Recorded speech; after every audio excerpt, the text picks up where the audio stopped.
could be a virgin for Christ, amen? Yeah, you can live the rest of your life celibate. Paul talked about it in 1 Corinthians, right? That's right. 1 Corinthians 7, I believe. You can be celibate like he was and not have sex ever and sanctify your body to God. Do that. But most people burn. Maybe a husband or a wife. Most people burn. So, but if you're a godly Christian woman, you want a godly man, right? The Bible says don't be unequally yoked. And a godly man, the Bible says, will wash his wife in the water of God's Word. I need a shower. I need a bath in God's Word every day. Amen? Oh, ladies, you disappoint me. You disappoint me. Shame on you. They're not hungry. Turn your back. They're Christians, but they're not hungry for the Word of God. You're Christian, but you're not hungry for the Word of God. Shame. Shame on those Christian women. See, I find that many young women get offended in this culture because when I try to set biblically the right course for them, that is, women submit to your husbands, they go like, oh no, I don't want to do that. I don't believe I should submit to any man. The men, they don't want to be men. They just want to be boys and have sex. They don't want the responsibility of a family. They don't want the responsibility of a wife. They're in trouble. What do you think?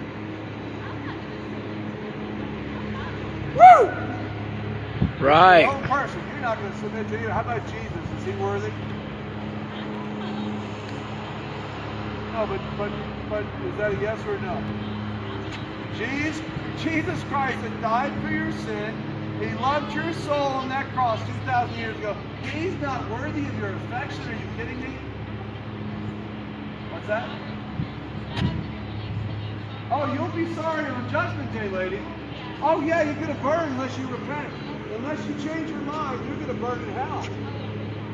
Oh, so you're mocking God up before the throne of God. Okay, you got it. Did you get that, brother? Yeah. God recorded you just now. Yeah. Woman. Oh, you should be. That's the problem. The problem in this generation has no fear of God. You have no fear of God, and then God will throw you away. You'll be cast away. That's the issue, mocker.